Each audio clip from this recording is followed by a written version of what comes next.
Welcome to A Better Chance for Youth television show with your host, Monique Robinson, where we highlight, celebrate, and recognize students from all over the country who are doing great things in the classroom, community, and athletics. Every student deserves an opportunity for hope and a future. So let's celebrate our students, the next generation of teachers, engineers, entrepreneurs, and future leaders. Join us on another incredible segment of A Better Chance for Youth show with your host, Monique Robinson. So, as you can tell, this is not Monique Robinson. This is Pesha Mabrie. Thank you for joining us today. As some of you may know, especially in the San Antonio area, particularly in Kirby and Judson ISD, Monique Robinson, Dr. Monique Robinson, is running for school board.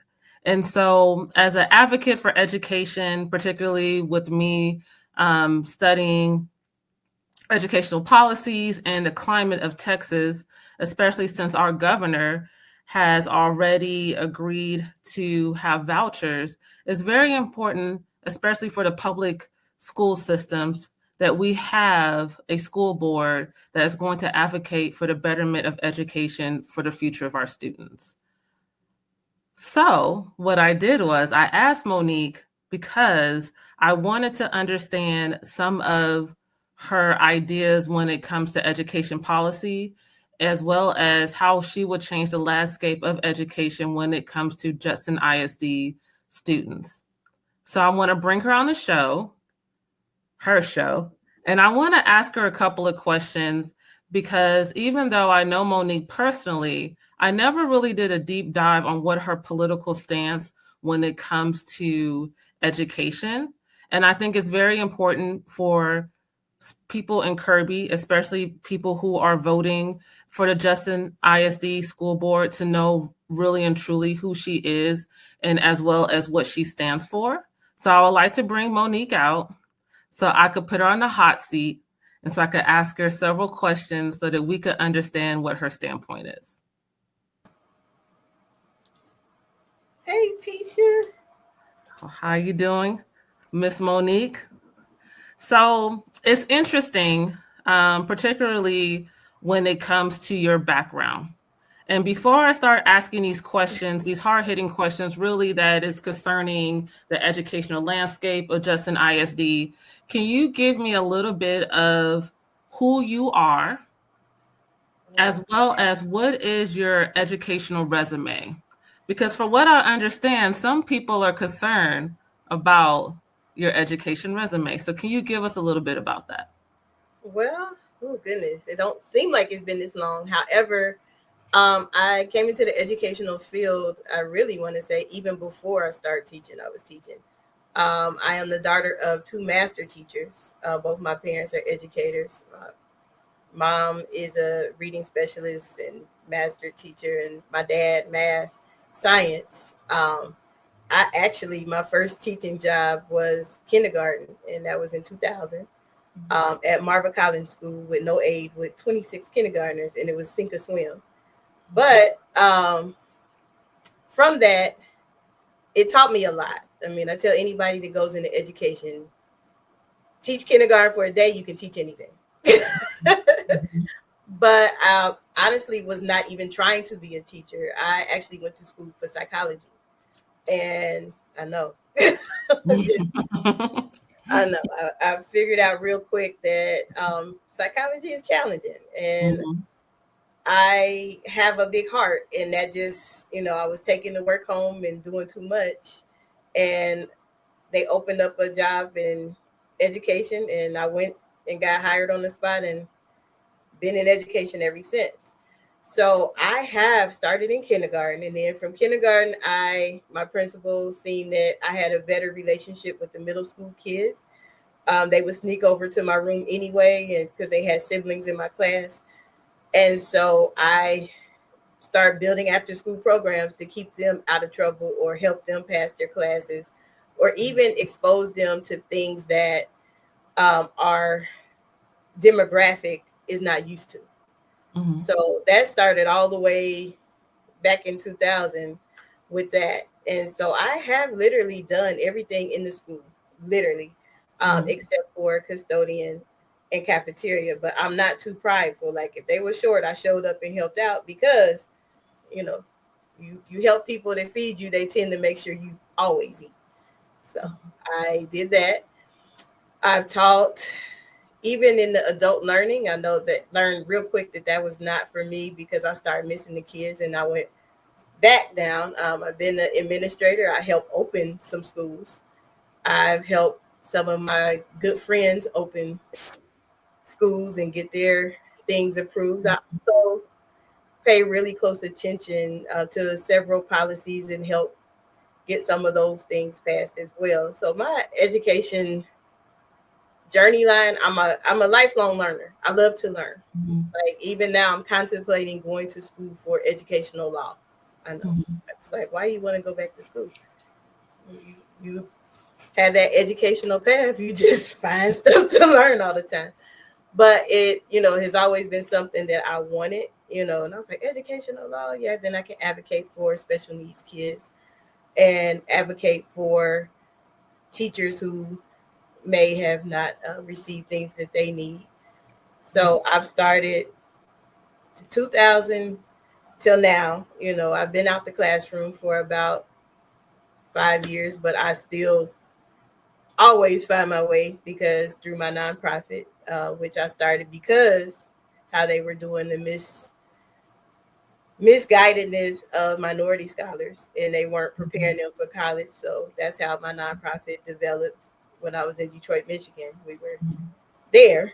And so from Detroit, it was just like, look, y'all gonna meet me after school. We're gonna have this club. And now it's developed into a nonprofit that service kids everywhere. So my education background is very extensive. However, throughout this campaign, many people, the common question is, well, she works at a charter school. And to me, that's really sad because at the end of the day, I live in Kirby. I support scholars and have helped scholars from Judson ISD get to college and through college. I mean, so to me, it's sad that people are focused on that instead of focused on what can I do to be an asset to the district. So I hope I answered. I know I probably went like around the block, but I hope I was able to answer that for you. Thank you, Monique. So thinking about educational impact, how would you define educational success for students in Judson ISD? And what matrix would you use to measure that success? Oh, wow. A little different being on this side of the seat. Well, I first, have to look at the data. Like already, I know in our area, we have 70% of the scholars are not reading at grade level.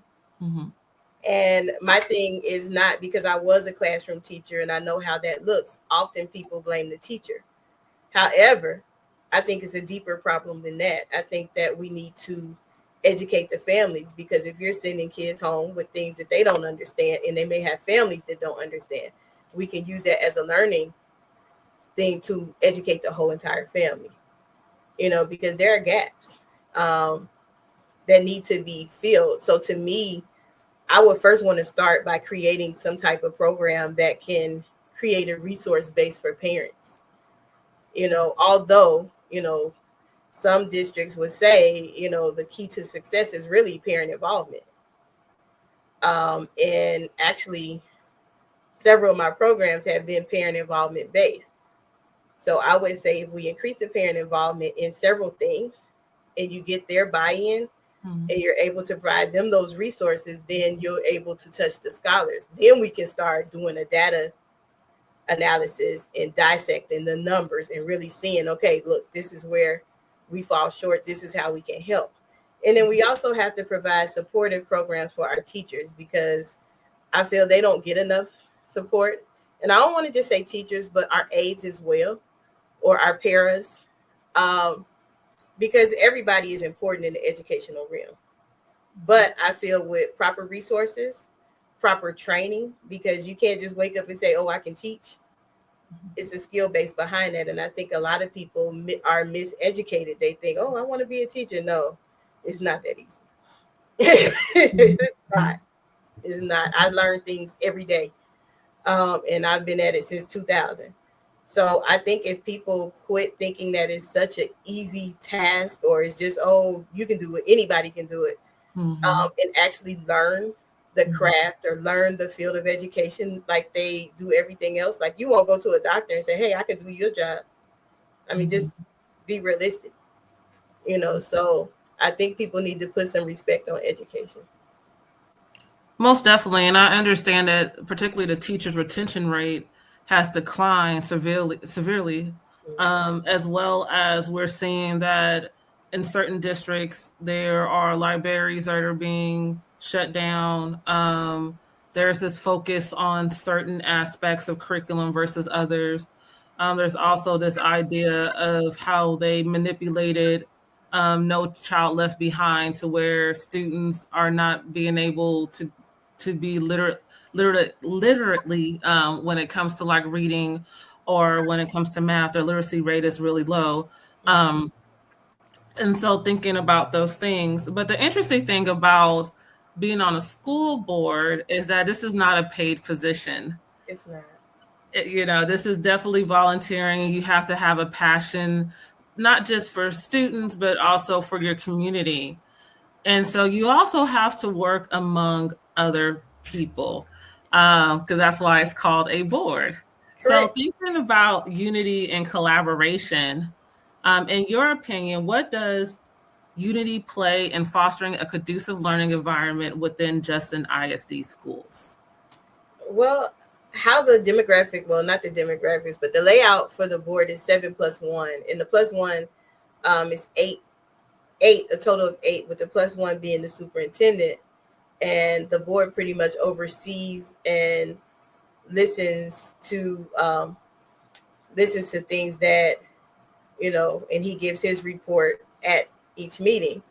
To me, I think you have to develop a strong team.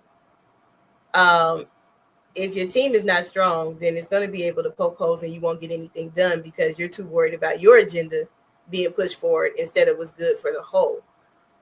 Something I know I'm strongly with is having a strong team. Now, we may not even get along, we may not even agree, but however, we will be respectful to one another. We will hear everybody's voice. And another thing that I'm really passionate about is kids are watching. I know when I taught social science and I taught government, I had kids watch the board meeting, and we have to put our best foot forward, because if we're telling them don't do certain things and those are the things that we're exhibiting at the meeting, then we're being very hypocritical. So to me, one of the assets and things when elected I plan to do is create that team oriented. The budget is at $49 million. If we can't even get past a meeting without not working together or putting a united front, then it's just gonna keep falling apart. So to me, I know if the proper channels are together and everybody is working together, now we will not agree on all the same things. That's why you have to vote. And that's why they have votes and things like that. But I know in order for us to do what's right for our scholars in the district and our families, parents, everybody that takes part, we have to be on one accord. And that's not meaning we all have to agree on the same thing. That's meaning we have to be able to functionally communicate as adults. Thank you for that. So you talked about this idea of us having to come together and be one accord in order to move the needle, especially in a positive direction when it comes to serving our scholars as well as their parents, right? Because one thing about public education, it is the heart of the community. And so you offer programs that are beyond just, K through 12 level. So thinking about community and school connections, what initiatives would you propose to engage local organizations and community members in supporting educational growth within Justin ISD? Well, I do know, as being a nonprofit founder, CEO, and other businesses that I have, we have people who are willing to help. However, sometimes we're not often invited, or we're not often taken serious enough to have a seat at the table or to get in front of the right places to where we can offer our assistance and help. One of the things that I would like to do is I would like to actually meet with people, when elected. Please get out there and vote. I would like to have a seat and see what people, offer a seat or a meeting or a space to see what people would like to bring to help. I mean, that's a big deficit, one. And then we also have a big gap in the educational learning curve. So therefore, if we're all able to work as a community, we can push the needle. I've done it before. Like, I have test scores that prove, it was when I was in the state of Florida and I won Teacher of the Year. I won that because what? My test scores was rocking. And at that time, I probably was a little bit younger and a little bit more energetic as a teacher. And it was like, look, half my kids are, because Florida is a melting pot, similar to here. And it was like, look, by any means necessary. And we pushed that needle, and my kids were able to, do well on the FCAT. I guess that's what it was called back then, FCAT Florida test. But we have to have that sense of collaboration, because with collaboration brings growth. And once we get past this is my agenda, this is what I want to do, and start changing the narrative to this is what we want to do as a board, this is what we want to do for our scholars, then the growth will come. But right now, just watching in the back and seeing some of the things that have been going on in the school board, and even just, being really transparent, even in this election. I don't choose to run a slanderous campaign because that's not me. Like, I don't know you. I don't know, and not trying to be funny, I don't know my opponent. I don't know some of the other people. So therefore, I'm not going to speak anything slanderous against you, or I'm not going to say anything derogatory. But what I will do is name what I'm going to do or would like to do for the sake of the kids, or for the sake of the teachers or anybody involved. So, I mean, it has been a process, and it has taught me a lot about myself. I learned that I don't have to prove anything. I know I went to school, and I know I've taught. I know what I can bring to the table. So right now, all I'm just telling people to do, go out and vote. Like, I don't have to sit there and entertain anybody that is talking slanderous or saying derogatory things on what people may post.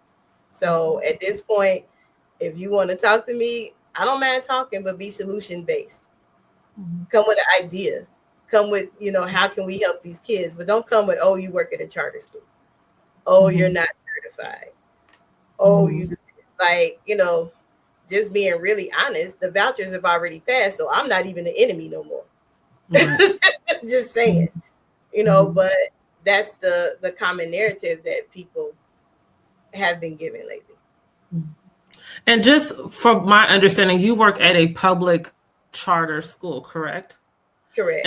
And you was talking about the vouchers that has passed. If the audience doesn't know, the state of Texas has passed several thousands, I don't even want to say $1 billion in the voucher system. And so my question to you is, how many private schools are in your area, and will that affect you? There aren't any private schools in this area. And just being realistic, I think people tend to mix up private, where you pay for tuition, versus charter, where you don't. And some charter schools are within the district. And I think part of people's problem is, well, that's a conflict of interest. She's working at a charter school. It's not. It would be a conflict of interest if the school that I worked at was located in Judson ISD. And I always say, lack of knowledge of people will perish. I mean, it's on the application. If I was not able to run, I guarantee you, they would not have accepted that application. Thank you.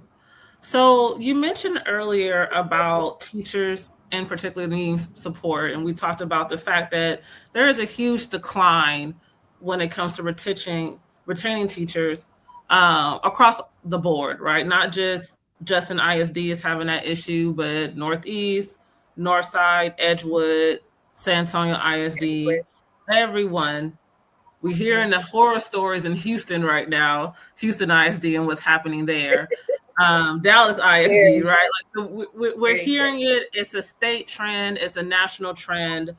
But you were talking about support and how we need to support teachers. We need to support coaches and paraprofessionals.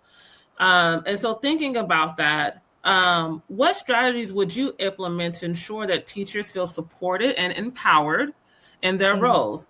And how does this contribute to student unity and success? Well, you have to know your team. As a manager of teachers, throughout my journey line, one thing I know to stand true is if you don't know your team, it's not going to be successful. You have to know your team. And then you also have to show that you support them. One thing that I, pride myself on is that I'm a relationship builder. Mm-hmm. I will build a relationship with most people because I feel if, the kids outnumber us, we have to work together. And one of the strategies as far as for teacher support is giving them proper resources. I mean, I remember when I taught kindergarten, and not even say kindergarten, any grade that I actually have taught, I had to go into my own pocket for a lot of things. And there are several programs and resources that are here to help teachers so they won't have to do that. And there are some programs and some schools that even will reimburse you. But sometimes that's not even nowhere near what you actually would spend in your classroom. Like when you decorate that classroom that first week of school, just how I used to be. Not now. Now it's like, look, got some bulletin board paper, hey, that's it.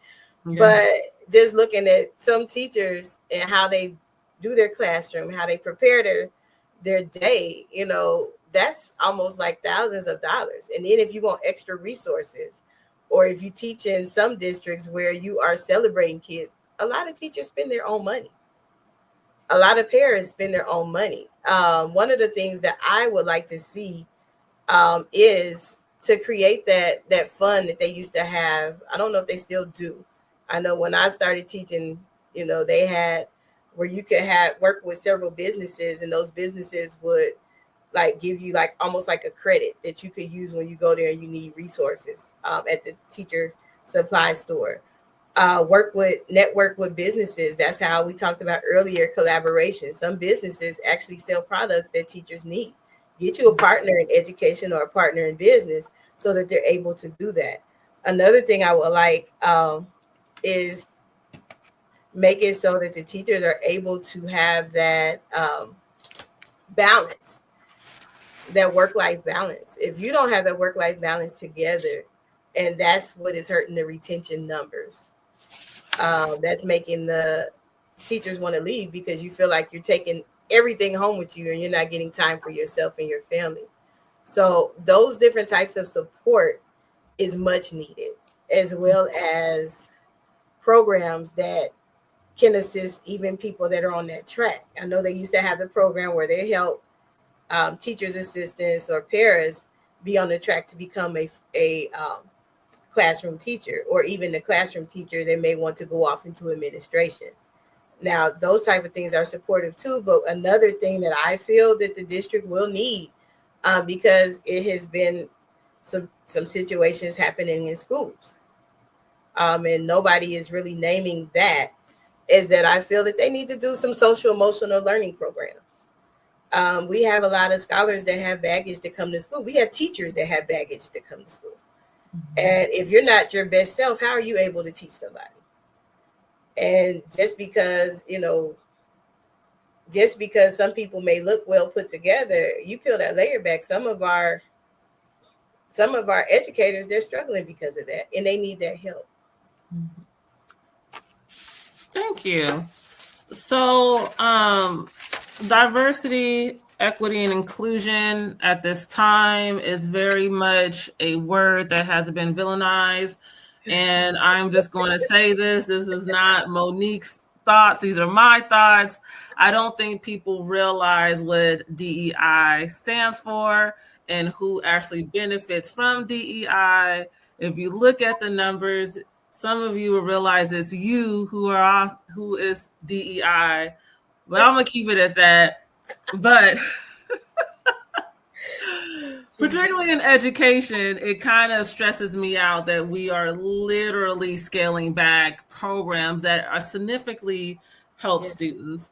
I used to work for TRIO, and for us, when we defined marginalized students, that was first-gen low-income students. It did not matter about race. It didn't matter about gender. You just have to be low income and you have to be first-gen. And it's unfortunately that we live in a society that we still have so many first-gen students and so many low-income students that are amongst us. And so I'm just going to leave it at that. Like I said, this is my thoughts. This is not Dr. Robinson's thoughts. For some of y'all. Well, I mean, and I've even been called a DEI hire, and I was like, how is that? I bust my butt for all my education, But hey, that's your thoughts. I mean, you're kind of arrogant with your education pedigree, but it is what it is. Doctoral candidate, by the way, for some of you. Anyway, so I don't wear it on the badge. I mean, I think what it is that people don't know my humble beginnings, and although I say it all the time, they still see it as what it is now. And I'm like, I'm not even arrogant. I don't even tell people. Most of the time, I'm just like, okay, no, I'm just Monique. And they read it on the paper and then they're like, no, dude, we got to call you this. No, it's not that. Yeah. At the end of the day, I'm here for the kids. I want the kids to get to where I'm at. I want them to see success, especially young people who may not have seen it. Yes. Saying. And I think as educators, even though I was in higher ed, we continued our education journeys because we want to find strategies to help our students. We want to know what the latest trends are. We want to be able to manipulate it and call out the good, the bad, and the ugly from some. And so that's something. See, she tried to delete me because she knew I was going to go in my soapbox. But anyway, I didn't know I did. I would never do that, guys. I've never been in the hot seat on my own stuff. And Pesha, I be having to pray. Like this is like my sister friend. So I really don't know. Like we did not rehearse this. I don't know what she's gonna ask. So it's like, oh God, she really don't. But it's one of those things of I want people to understand as educators, many of us, we do pursue at least a master's degree because we want to serve our students. That's literally it. And some of us go on to get our PhDs because we want to be able to add to it as well as let people know, because this is what I do when I go to conferences, that doesn't work. It don't. Try again. So thinking about the climate of DEI, thinking about the fact of us having to promote diversity and inclusion, especially for our students. Yes. How would you address barriers to education for marginalized groups within Justin ISD? And what steps would you take to ensure an inclusive environment for all students? Well, first you have to be able to be it starts with the adults. Mm-hmm. Just naming that it starts with the adults. The adults have to be able to get it right, far as they have to be willing to understand the different cultures. They have to be transparent enough to know, okay, this is how this scholar learns according to their background, their demographics. This child is not, a kid we need to put out the room. They're just a unique learner. Mm-hmm. And also, go attend some of those classes or those resources that are provided to help you understand. I can tell you a true story. And if the person, if some people are watching, they probably be like, "Oh, I remember." I taught at a school in in Mississippi.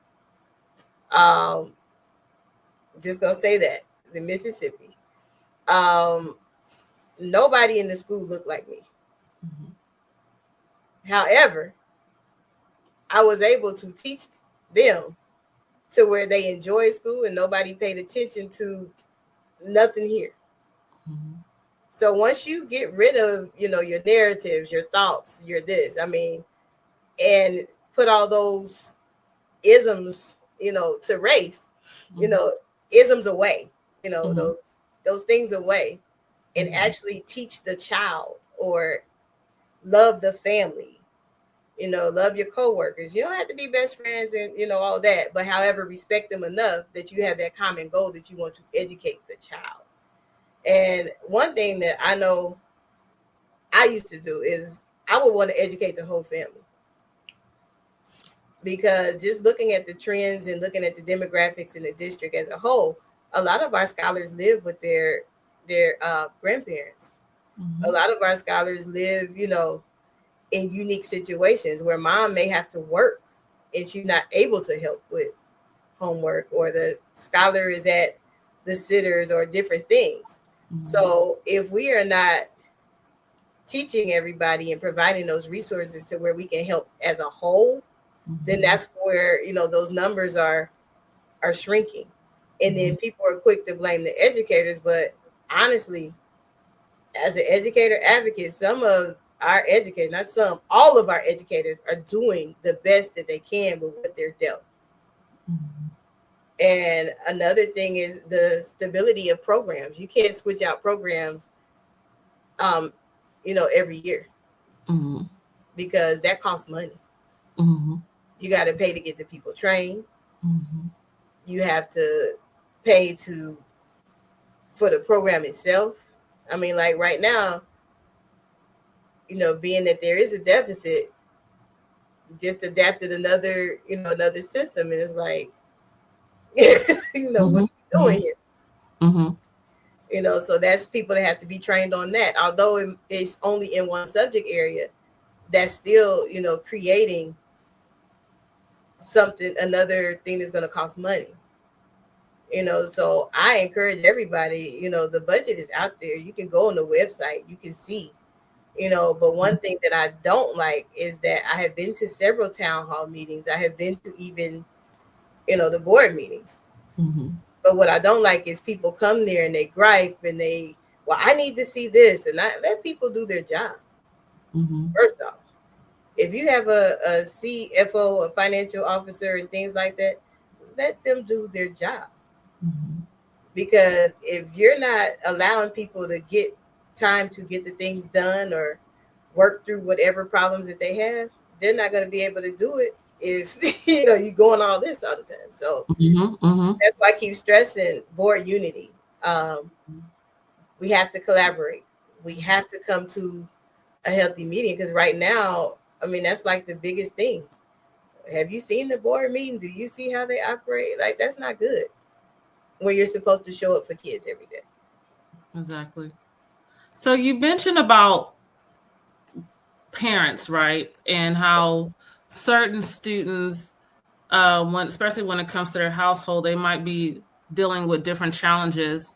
And so that's something to think about when we're trying to erase the isms, because we really don't know what our students are going through. Mm-hmm. And also, we don't know what our parents are going through, particularly the ones who may have to work more than one job, or may be incarcerated, or whatever the case may be. There's several things that could cause a parent to not really be as involved in the schools that they would like to be. Mm-hmm. But there's also this conversation about communication and being transparent with them so they can know what's happening, whether if it's in their schools or what's happening with their individual student. So thinking about that, how would you ensure that communication with parents is transparent and foster a sense of partnership in their children's education? Well, one of the things that I truly value is is communication. Communication is key because it breaks those false narratives and it eliminates it. Now, I don't want to just say communication. I want to say effective communication. Because there are, I mean, social media is the world we live in. There are several sites and, that are just spreading misinformation.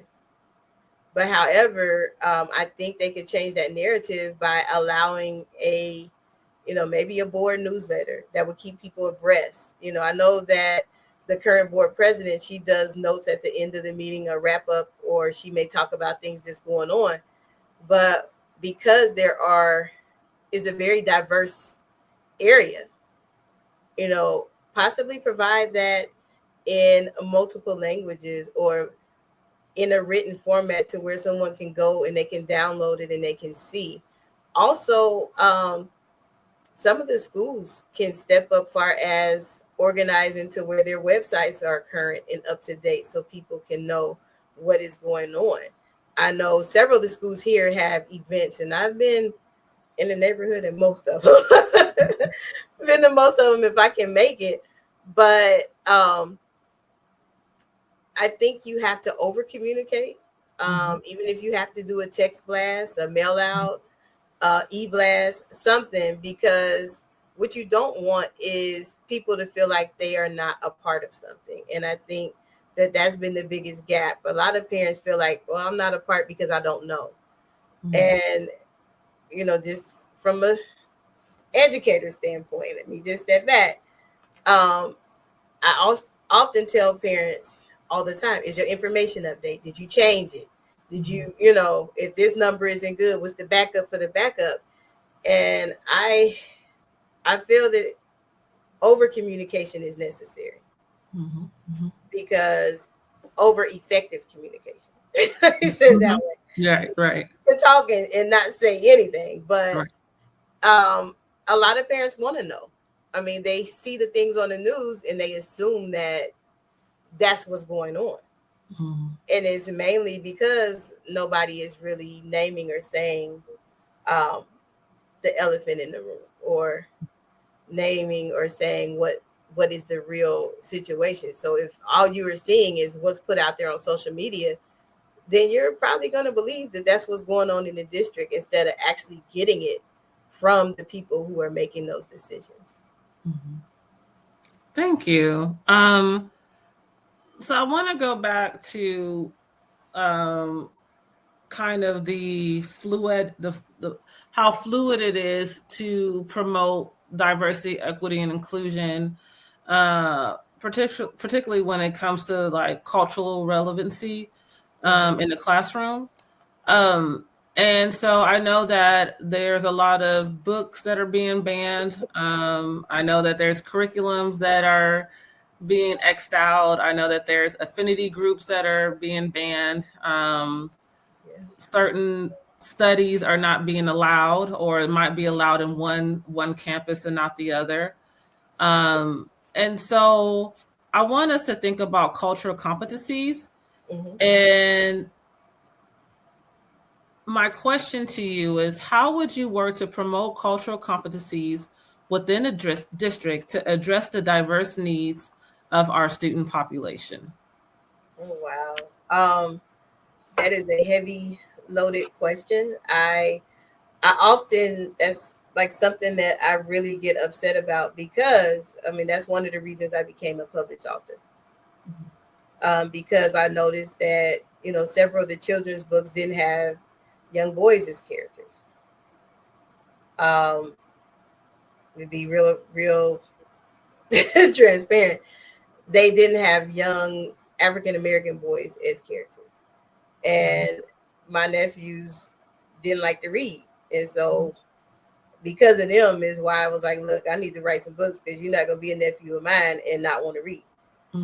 So to me, a lot of people and teachers, and I know some do it, even I did it occasionally till I started listening to who I was teaching.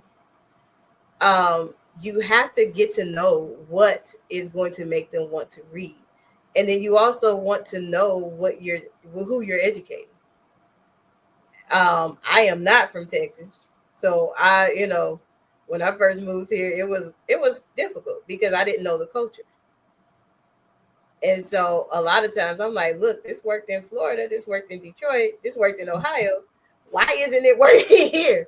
It even worked in Mississippi. Like, what's going on?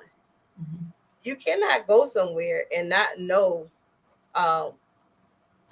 not know the norm. And then once you know the norm, then you can know the culture and you know what is expected. Then you can start teaching stuff about yourself. Most of the scholars that I encounter, that's one thing they like about me, and I love where I work. I've never said that probably in 15 years, never. I love where I work because it allows that diversity. It allows that, I've seen young people interested in each other enough to learn about themselves. One thing I would like to see at Judson ISD is some more of that. Some more of, let me know who you are so I won't make these false presumptions about you, or these false narratives of thinking that this is how you are. And I know a lot of people say, well, you can't do that. We're not allowed to do that. There's ways to still teach cultural awareness. But to me, the adults have to get that right first. Several of those banned books, even though, people feel that they weren't educational, they may have some choice language. I'll give it that. I give it that. Some of the language, yes. Yeah. But those lessons and most of the banned books, honestly, I had to read. You probably had to read them too. Oh yeah, I had Cliff Notes. I had the Cliff Notes too. Yeah.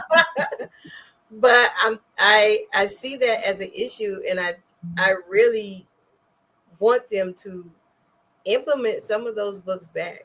I mean, because some of those lessons, although they were rough for some classmates to digest, or some teachers to digest, it's still taught, and that's a part of history. You can't erase it. There's nothing you can do to try to escape that didn't exist. Even to the point of looking at, I look at the banned book list all the time, and I'm like, man, I still have some of those books. But you have to peel those layers back and be transparent enough to want to educate scholars and people the right way. You can't just, make something disappear as if it don't exist. Exactly. Yes, there's a lot of books that we had to read as, teenagers, and now they're saying it's banned, and it's my generation, and I wonder, are we banning them because of the content, or are we banning them because they were boring and we had to read them and we don't want the kids to read them? I don't know, but it might be both. Yeah, but I had to read 1984 and To Kill a Mockingbird and all these things, and now all of a sudden they're issues, and I'm trying to figure that out. Hear my cry. Yeah. I don't understand what the issue is, and so that's kind of scary to let me know that there's just certain concepts that we're not allowing children to, and particularly to grapple with and talk about and discuss and critically think about it.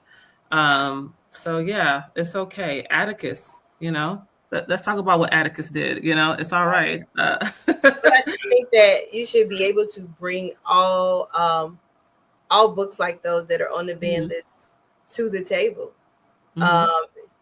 so that when you do go to higher education, you're able to participate in class. You're able to attend the lecture and not think that the teacher is talking over your head. And so I look at it on a deeper sense of that. If you're preparing, this next generation, and you're not allowing them to be properly equipped, I'm scared. I'm literally scared. Like, yeah, you should be, right. I would say this is that how they parent in K through 12, that's how they parent when they get to college. And so that's a different beast, and that's a different conversation that we can have. But it's definitely like I got FERPA on my side. So, but it's just like, no, your child is an adult, and no, they cannot do extra credit. They failed, or whatever the case may be. So it's the way they are in high school, they are like that in college. So it makes sense. Never thought of it that way. Yeah, it does. So shifting gears a little bit, particularly when it comes to conflict and crises. I know there has been in the news lately of Justin ISD and the board and some unity that's lost. But there's also these concerning things about unity just within the schools. And so right now we are in kind of this education crisis. We don't know where funding is coming from. There's a new administration who's making changes. Just today, they rolled out a new change when it comes to higher ed, to approve it. And we're going to take away certain type of accreditations. We don't know what that looks like.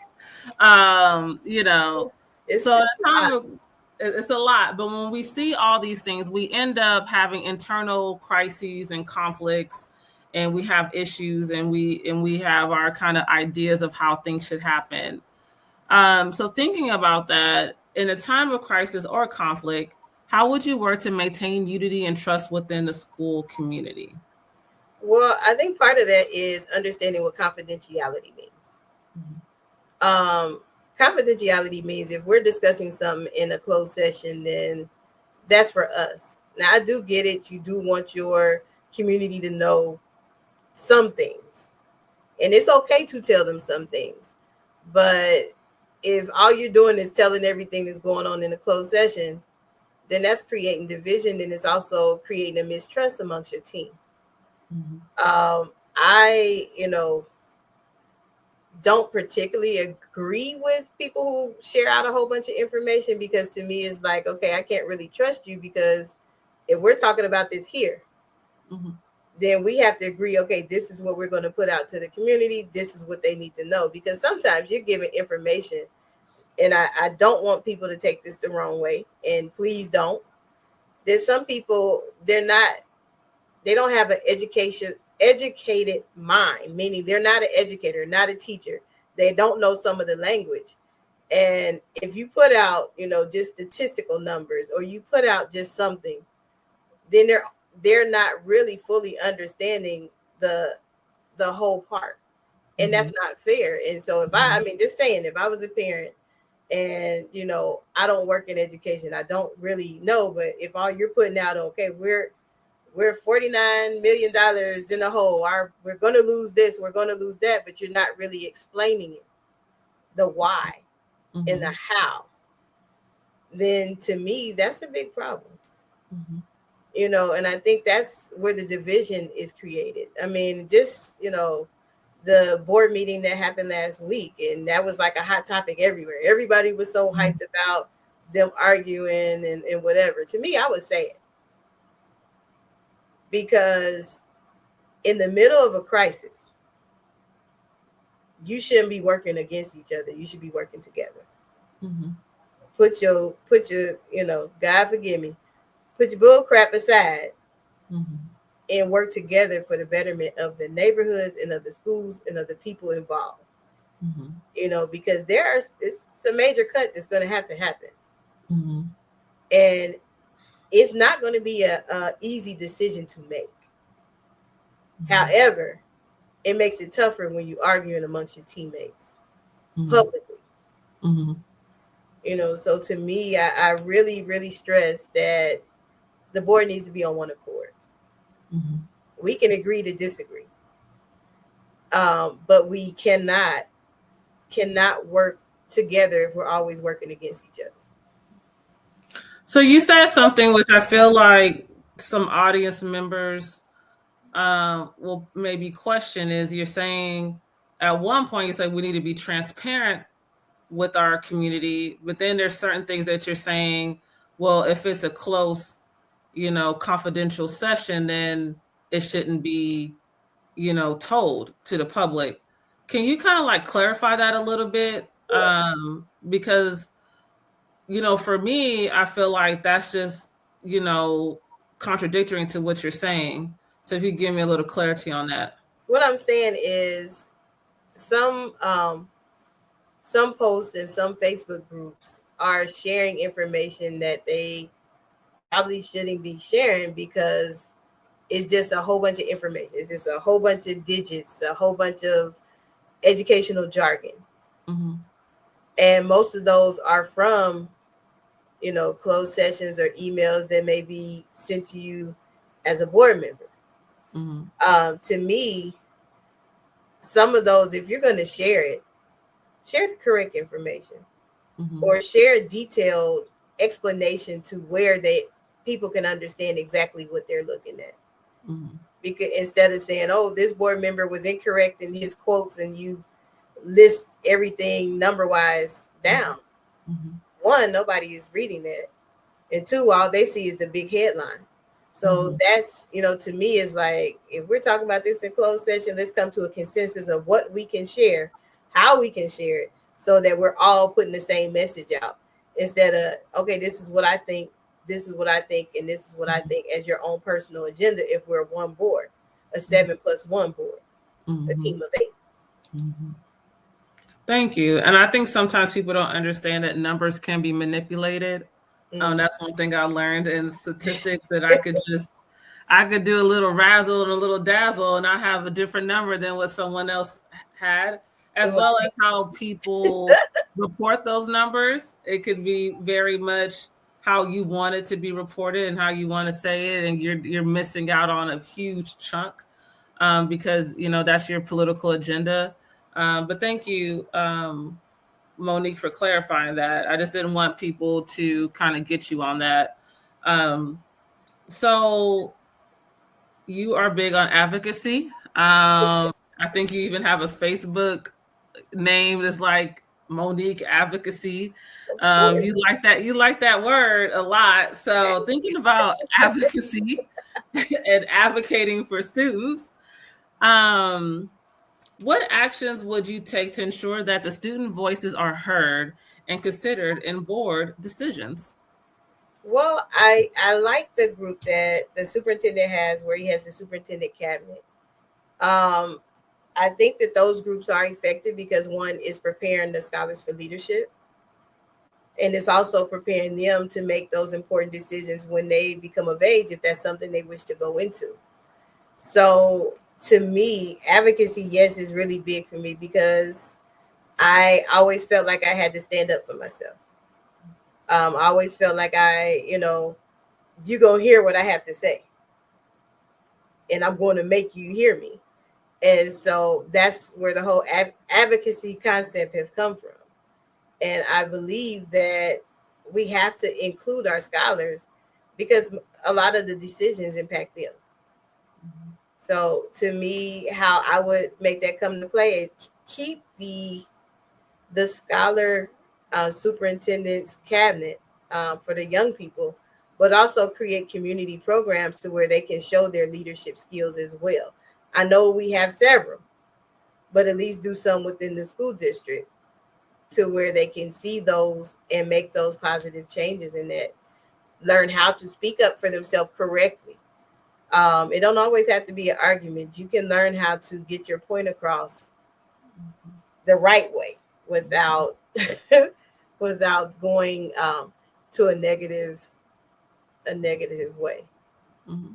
So it sounds like to me, particularly with having students be a part of the board in certain ways, it provides them cultural and social capital that they might not get elsewhere. And I think that's awesome to kind of have the students be involved, as well as learn about what's happening in the educational landscape that they probably don't see every day, right? And be able to have their voices heard. Because a lot of times adults can get it wrong. As much as we think that we're advocating for them, we probably have 1990 mindsets and we're in 2025. And so having students being able to voice their concerns and their opinions and how they would like to see their education be taught to them or their experiences. I think that's an awesome idea to offer that to students or continue that program for students. So this is my last question. Monique, I will tell people, I know Monique personally, but she will let you know that I challenge her probably majority of the time of our friendship. Because it's just one of those things that I know that she's in I was gonna say higher ed, I'm higher ed, but she's in, the K through 12. And so it's like one of those things of making sure that, I understand the educational landscape of K through 12, but also for her to understand the educational landscape of higher ed and how we could serve our students together to ensure their success. Because parents, as well as the community, we want great citizens that are independent. And so that's our goal, right? But thinking about the vision for unified success, okay? Looking ahead, what is your long-term vision for Judson ISD in terms of fostering educational excellence and unity among students, staff, and the community? Oh, wow. That's a loaded question. And yes, you did challenge me with this one. You said fostering success. Fostering educational excellence. Fostering education and excellence to me is, one, on a board level, we have to create that unity first. Like, it has to be a functional team. It has to be a united front. Had to be able to disagree, agree to disagree, have those adult conversations without, resulting into what has been displayed. As a educator level, be able to provide the resources to the families, teachers, all stakeholders who are involved in that school front, so that they're able to give their best selves and their best materials to the lives that they're impacting. I mean, education is not for the faint of heart. It's not.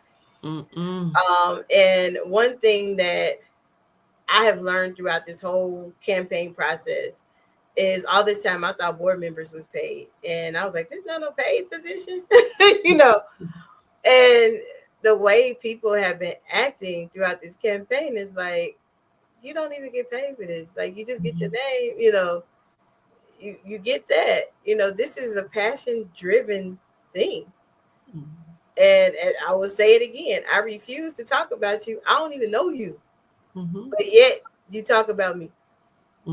So on all levels, provide resources, create a bond.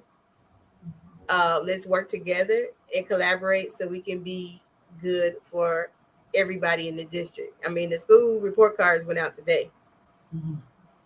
And, that's proof right there that we're not working together.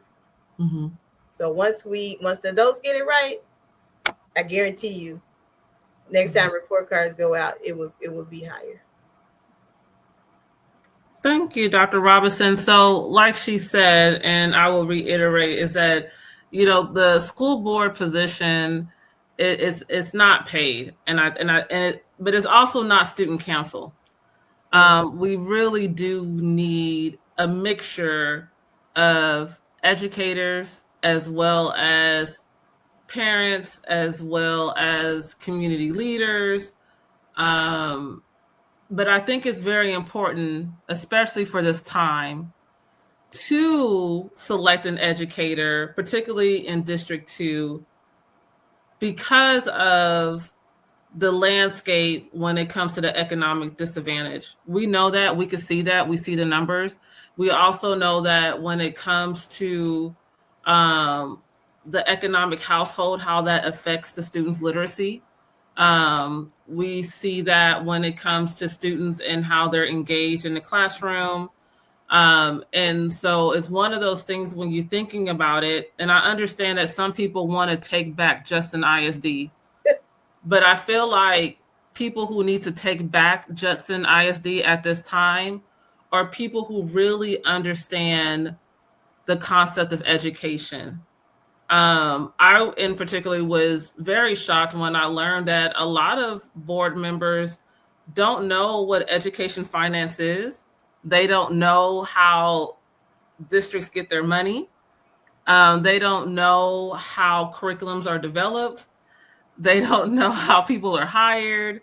There's just a lot of parts that a lot of people don't know. And I do understand that there's some folks who are running because they know they are so passionate about their child having an amazing education. But also, I would say, trust the educator who has put time, not only through their career, but also through their education experiences. And I will endorse you as much as I can. And I will challenge everyone to pick the one who has been in education, take a chance on a charter educator, and on May 3rd, vote for Monique Robinson. Thank you. Thank you, Pesha, for taking over my show. Anytime. I'm not nervous anymore. You know what I mean? I'll take it over anytime. Guys, so if you are out there and you haven't voted yet, because early voting has started, please get to the polls and you see my name on there. I love your support. Thank you, Pesha, for your time. I appreciate you. And we'll be back. We'll be back after this. It's time to strengthen education in Judson ISD and create a brighter future for our children. That's why Dr. Monique Robinson is the right choice for Judson ISD Seat 2. As an educator, nonprofit founder, entrepreneur, and author, she has devoted her life to empowering children and uplifting communities. Dr. Monique is committed to addressing the district's